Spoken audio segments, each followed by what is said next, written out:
Hola, bienvenidos a Real Biopolítica. Vamos a hablar sobre el ADN de una familia neolítica en Gurgi. Esto es más o menos entre el 4800 y el 4500 antes de Cristo. Esta zona queda en Francia, está al norte, al norte de Francia. Vamos a verlo. Sucede que el ADN antiguo revela que la vida en el neolítico se desarrollaba de la siguiente manera. Las familias eran grandes, los hombres se quedaban en su comunidad y las mujeres llegaban de afuera. Aquí está. Bueno, vamos a ver acá. Acá está. Esta es la investigación. Esta es la investigación. Vamos a ver las notas que se haga de esto. Dice lo siguiente. Vamos a ver acá. Aquí está. Estos son los restos enterrados del padre fundador. Es el padre fundador. Ahí está. Mm, junto a los de una mujer. Creo que está por acá. Aquí está. Estos son los restos del padre fundador. Y ahí están los restos de una mujer, que debe ser la mujer fundadora. Ahí está. Ahí lo puedes ver. Son los restos de ese padre fundador, de esa aldea de Neolítico. O sea, toda esa aldea de Neolítico este, origina un grupo de familias. Así como dice la Biblia, que una persona se produjo tanto y originó un pueblo, ¿no? Fue el padre de un pueblo, ¿no? El pueblo de los moabitas, de los amonitas, ya. Eso es muy cierto. ¿Mm?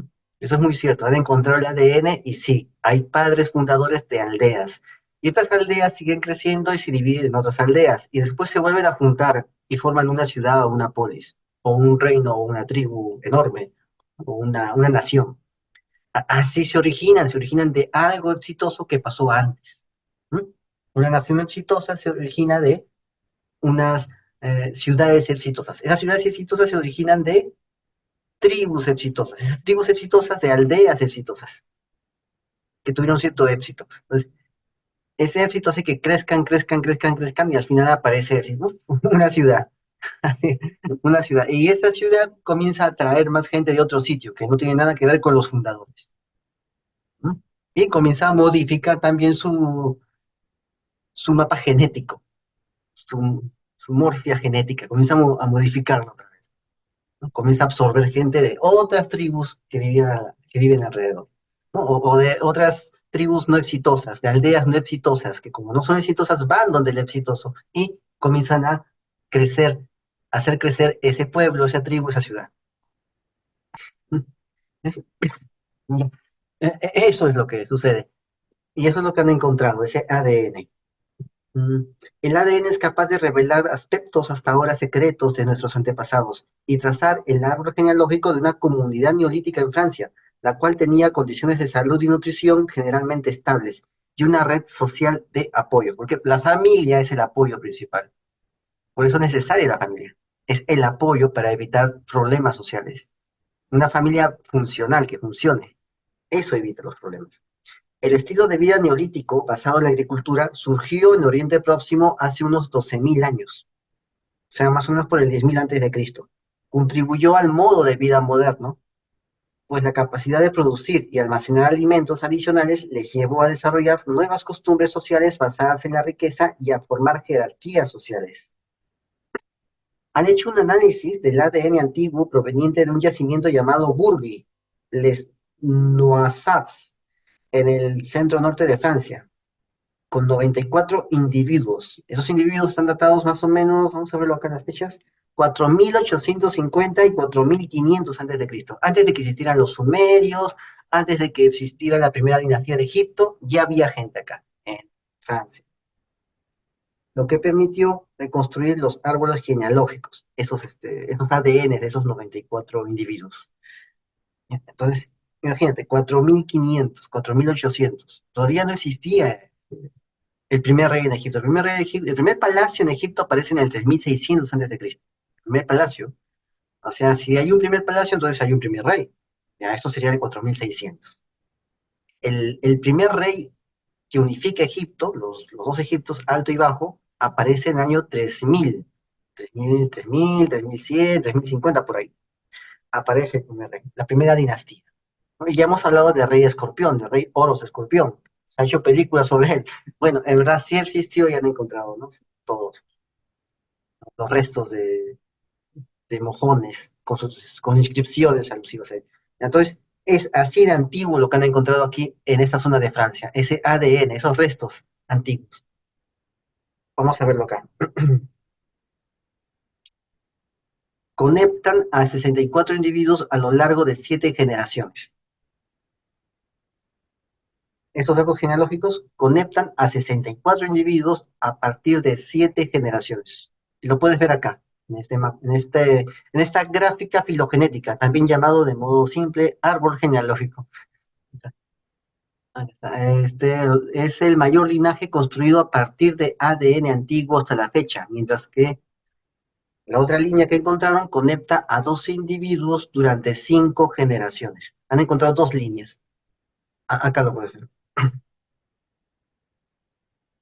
Bueno, acá está el árbol genealógico reconstruido del grupo relacionado genéticamente más grande de Gurgi. Los retratos, los retratos pintados son una interpretación artística, basada en rasgos físicos estimados a partir del ADN, en lo que está disponible. Los cuadrados punteados que puedes ver ahí, ¿sí? Eh, son los masculinos, son los varones. Los punteados son los varones, los cuadrados punteados. Eh, ¿Sí?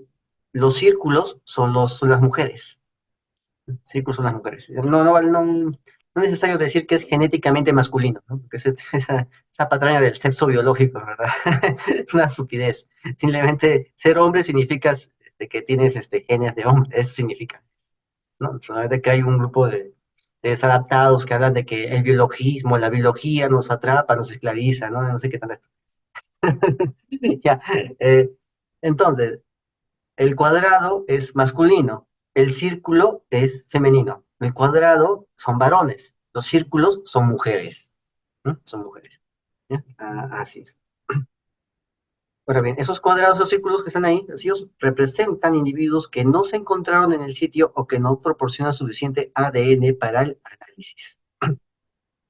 La exploración de los linajes reveló un fuerte patrón patrilineal, en el que cada generación está vinculada casi exclusivamente a la anterior, a través de un padre biológico, lo que conecta a todo el grupo de Gurgi a través de la línea paterna. O sea, es la aldea de Gurgi, ¿no? Esta es la aldea de Gurgi. Es una aldea algo grande, ¿no? ¿Sí? Vamos a ver, para que sea una villa tiene que haber más de 2000 y tantas personas, para que sea una villa. Una villa serían, sí, 2000 personas. Más de 2000 personas es una villa. Más de 1000 personas es un pueblo. Esto sería una aldea, lo que llamamos aquí caseríos. Así, una aldea, un caserío menor sería, un caserío menor, una aldea pequeña. Una aldea pequeña, pues es de 51 a 500. Una aldea súper pequeña, ¿no? Sería de 0 a 51, ¿no? Esto tiene como 94 personas, pero debieron haber más personas en tantas generaciones, ¿no? Coexistir en tantas generaciones.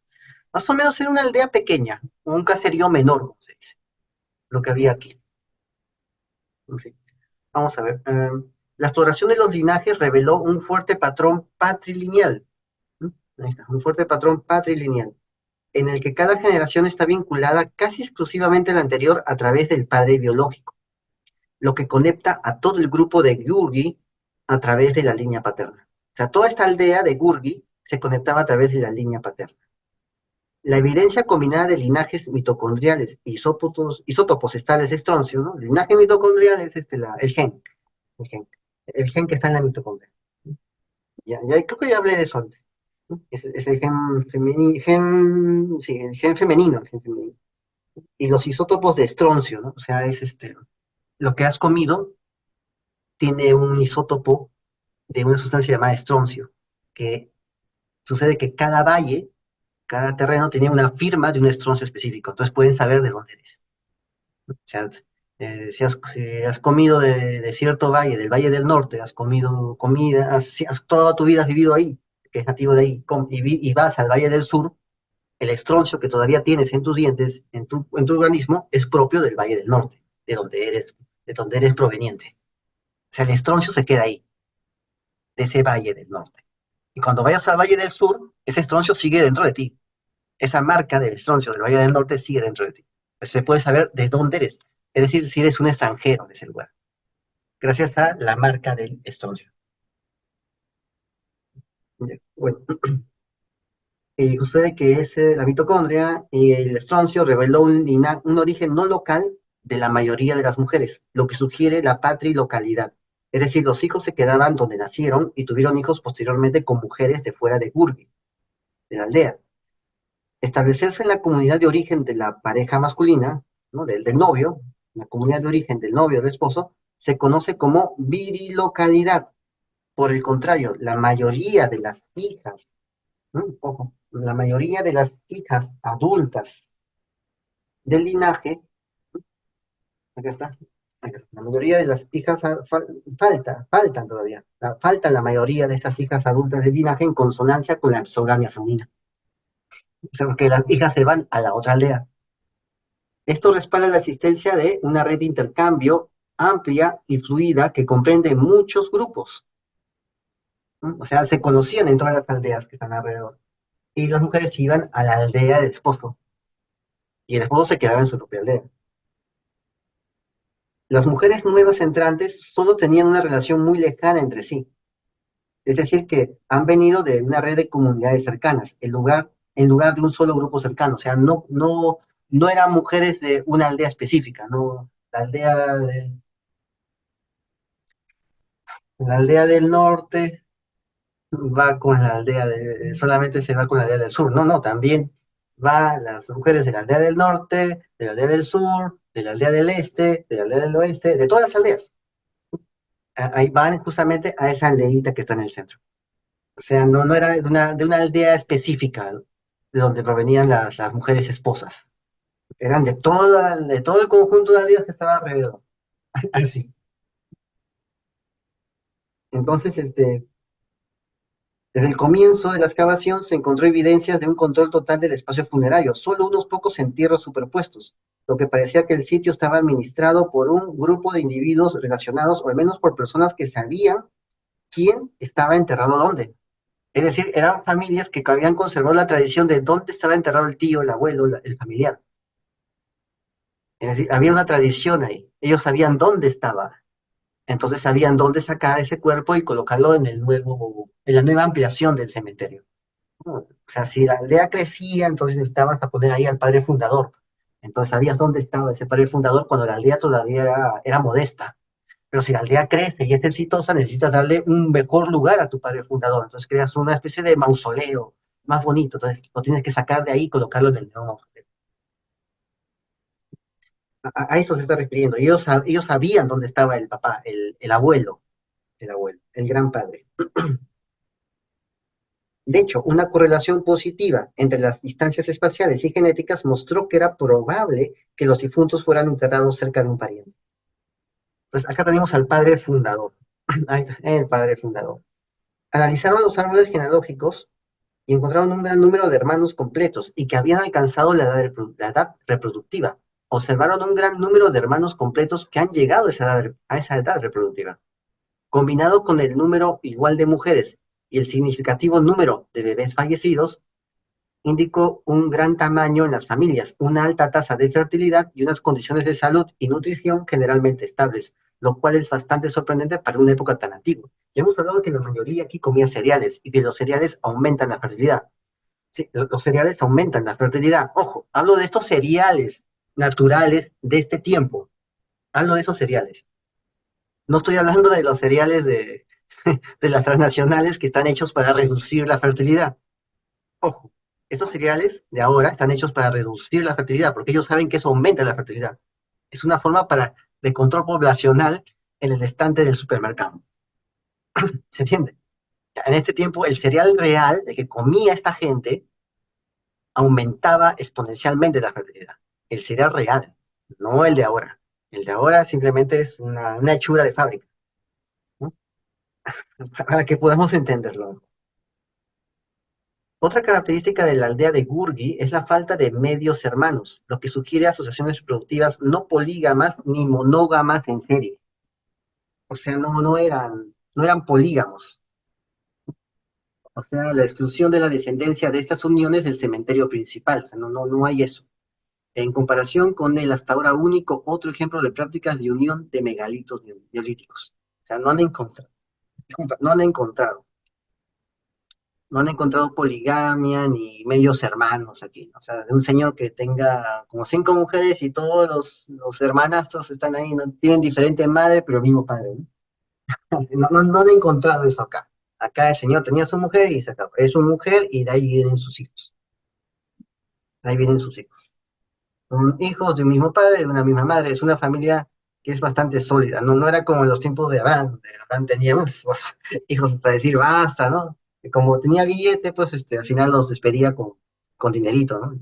Y listo, que se vayan a otro lado. Y se quedaba con el preferido, ¿no? Con el que le iba a seguir. Ya, no había eso acá. Acá dice, su enterramiento es único en el lugar, ya que sus restos fueron enterrados como un depósito secundario dentro de la fosa de una mujer, que está acá. Acá está la mujer en el medio. Él está aquí al costado, en el círculo negro, ahí está, de la que lamentablemente no se pudieron obtener datos genómicos. Los investigadores consideran que sus huesos debieron ser llevados allí desde el lugar donde murió para ser enterrados de nuevo en la aldea de Gurgi. Debió ser pues una persona muy importante para los fundadores del yacimiento de Gurgi, dado que disculpa, muy importante para estos fundadores, porque dado que lo llevaron allí después de un enterramiento primario en otro lugar. O sea, era el gran padre, ¿no? Era el que legitimaba toda la generación posterior, era legitimada en base a él. O sea, era el Abraham, era el Abraham de esta aldea. Era un Abraham. Solo que no eran nómades, estaban bien en una aldea. Y ese era el Abraham, era el que había fundado la aldea. Desde chiquitita la aldea, así una aldea chiquitita. Este señor la fundó. Y ahora la aldea, pues como puedes verlo acá, está creciendo, ¿no? La familia crece. Y todos se reconocen como descendientes de un padre fundador. Necesitan establecer un nexo de unión, de consolidación social a través de este padre fundador que fundó esta aldea cuando era bien chiquitita la aldea. Una aldea bastante modesta que ahora está prosperando.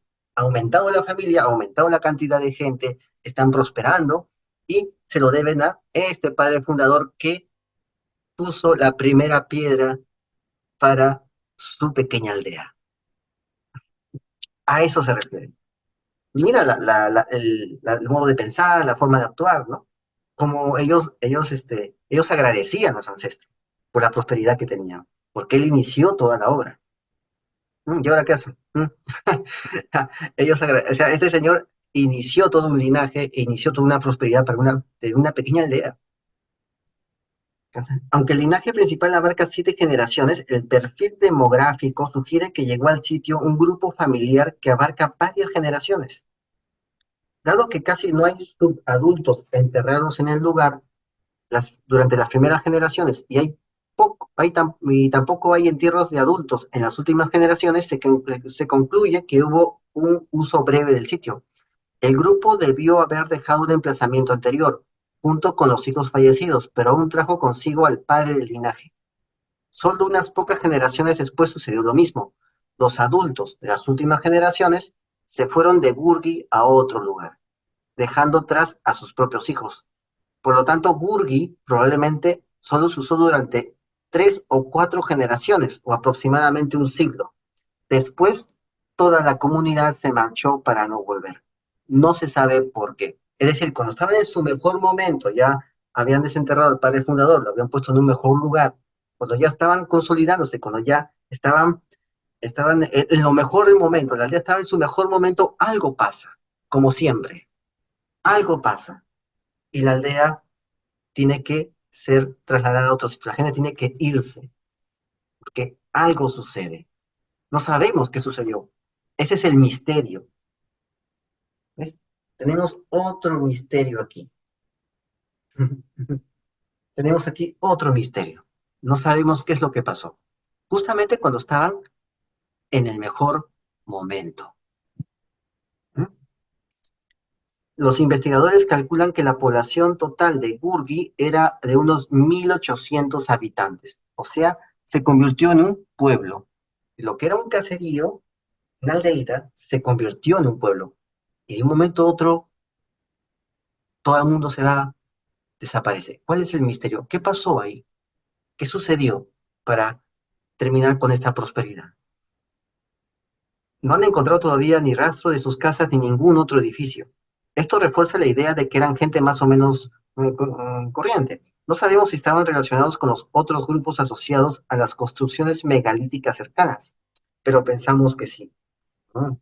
Sabemos lo que pasa en esas construcciones megalíticas. Hay un sacerdote que manipula a todas las personas y decide sobre ellas diciendo que tiene poder y que es el nexo con los dioses. Ellos estaban relacionados con esos megalitos, con esos sacerdotes. Algo ha pasado ahí. El sacerdote vio que había prosperidad ahí. Y sus entidades de sacerdote, pues, le dieron ciertas instrucciones, ¿no? Así. Estos grandes linajes, reconstruidos a partir de datos de ADN humano antiguos, combinados con múltiples líneas de evidencia, representan un paso adelante sin precedentes en la comprensión de la organización social de las sociedades antiguas. Vamos a ver acá, aquí. Bueno, estos son de uno de los enterramientos acá. Vamos a ver acá. Acá tenemos esos enterramientos. Bueno, entonces acá, ¿qué sucede? Tenemos un trabajo que han hecho estos científicos conectando la última fase de la edad de piedra, el neolítico, con momentos posteriores en los que ya se han descubierto los metales y las armas fabricadas con ellos. El trabajo corrobora que la patrilocalidad y la exogamia femenina no son exclusivas de la edad de bronce, la primera edad del metal que comenzó hace unos 3.300 años. En el año, sí, son esos 3.300 años. Sin embargo, pese a que los estudios prehistóricos hasta la fecha muestran una patrilocalidad y exogamia femenina como norma general, todos ellos presentan particularidades en la organización social. Por ejemplo, en este nuevo estudio destaca la ausencia de medios hermanos, o la poligamia, o la monogamia seriada entre parejas sexuales. O sea, monogamia seriada, ¿no? Una esposa, después se disuelve el vínculo, después viene otra esposa, se disuelve el vínculo, viene otra esposa y así. No, no han encontrado eso. Pero eso sí se ha encontrado en otras aldeas, en otros estudios, ¿no? En otros estudios, ¿no? Sobre todo en la cultura del Argar. En la cultura del Argar, del cual también hemos hablado aquí, se ha encontrado que sí existía eso, en la edad de bronce, en la península ibérica. O sea, en la edad de bronce ya empieza la poligamia. En la edad de bronce empieza la poligamia. Pues Abraham es de la edad de bronce, y ahí se habla de poligamia. Pero antes no había poligamia. Cuando se establece la familia, no había poligamia. No aparece. No hay rastros. Acá tampoco hay rastros de poligamia. Eso aparece ya en la edad de bronce, en la época de Abraham, ¿no? O sea, no sabemos si lo que para unos era tabú, para otras sociedades era una práctica cotidiana. Eso también falta investigar. Es espectacular que haya casos de hasta 6 hermanos y que sobreviven a la adultez y a su vez tienen muchos hijos. Nunca se lo hubieran imaginado. Esto implica unas condiciones de salubridad excelentes. También sorprende lo rígido que es la exogamia. Las mujeres sean las que abandonan el hogar familiar.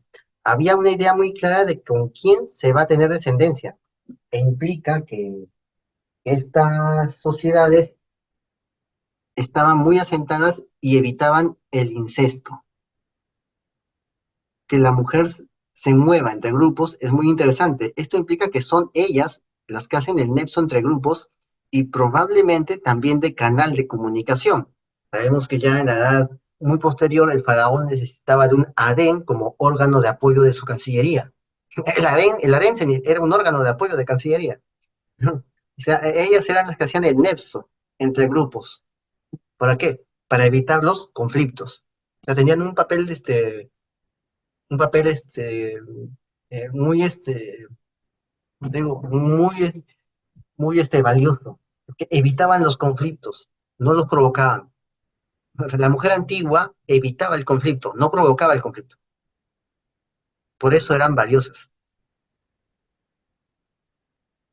La necesidad de comunicación, de reunirse e incluso de disfrutar, fue lo que impulsó a estas sociedades a juntarse para crear construcciones cada vez más mayores, como Stonehenge. O sea, estas aldeas al final se juntan y crean esta zona, Stonehenge, en Reino Unido, o el megasitio de Valencina de la Concepción, en Sevilla, con una extensión de 400 hectáreas.